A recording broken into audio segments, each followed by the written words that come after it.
আসসালামু আলাইকুম। সো আমি একটা খুব আমার একটা ভিতরকার কথা শেয়ার করি।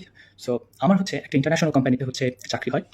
ওদের হচ্ছে বাংলাদেশে বলা যায় নাম্বার টপ 2-3 পজিশনে আরকি চাকরি হয়। সো আমার ট্রেনিং পিরিয়ড চলছিল এবং যেহেতু ওদের ধরুন নাম্বার 1 নেই, সেহেতু অন এর পর কি নাম্বার 2, রাইট? সো বলা যায় আমি বাংলাদেশের ওদের one of the best on ছিলাম, মানে টপ নাম্বার 1 এমপ্লয়ি ছিলাম, যে হচ্ছে পুরো বিষয়টাকে হ্যান্ডেল করত। সো ওদের আমাকে খুবই ভালো লাগে এবং ওরা যেটা করে যে হচ্ছে আমাকে অনেক পছন্দ করে এবং ওরা আমাকে মানে আমাকে নিয়ে ওরা ভবিষ্যতেও প্ল্যান করে। যেটা হয়েছে, ওদের প্রোডাক্টগুলো হচ্ছে সবাই ইউজ করতো এবং ওদের প্রোডাক্টগুলো বাচ্চারা থেকে শুরু করে এবং বয়সে সবাই ইউজ করছে। সো আমি প্রাইভেসির জন্য নামটা বলছি না।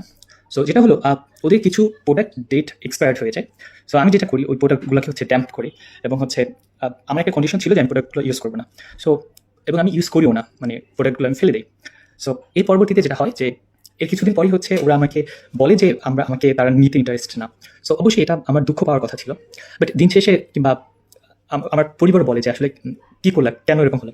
সো তবে দিন শেষে আমার নিজের কাছে ভালো লাগে যে আপনারা ভাবতে পারেন যে আমি কিন্তু দুঃখ পাচ্ছি না, বাট আমার দিন শেষে আমার নিজের কাছে ভালো লাগে যে আমি যে কাজটা করেছি, হয়তো আমি টাকা পাচ্ছি না, বাট এই জন্য আল্লাহ হয়তো আমাকে এর থেকে বড় কিছু দিবেন। সো এটা আমার কাছে বিন্দু মাত্র কিছু না, বিকজ আমার ওখানে অনেক ভালো স্যালারি ছিল, ভবিষ্যতে আর বাড়তো। বাট যেহেতু I want to be honest এবং আমি যেটা নিজে খেতে পারবো না ওটা মানুষের খেতে দিতে পারি না। সো সো এই জন্যই বাট দিন শেষে কিন্তু মানে আমি আমার নিজেকে নিয়ে গর্ব করতে পারি, কিংবা হয়তো আমার মানে হয়তো আমার ক্ষেত্রে আমি টাকা পাই নাই, বাট হচ্ছে আমি একটা নিজের কি তৃপ্তি পেয়েছি যে না, আমি ভালো কাজের জন্য আমার চাকরি হারিয়েছি এবং পরবর্তীতে আর ওখানে কন্টিনিউ করা হয় নাই। সো তবে আমার একটা জীবনের শিক্ষা হয়েছে, বাট শিক্ষাও হয়নি, বিকজ দিন শেষে আমি নিজেকে প্রাউড ভাবি যে না, আমি আসলে ভালো একটা কাজ করতে পারলাম। এবং যেটা হয়, ওদের পুরো এক্সপায়ার্ড প্রোডাক্টগুলো আমি সরিয়ে ফেলি এবং এরপরে হয়তো আমার চাকরিটা চলে যায়। বিকজ তবে আমি দিন শেষে নিজেকে বলতে পারি যে না, আমি কিছু একটা করেছি যেটা অনেক ভালো কিছু করেছি।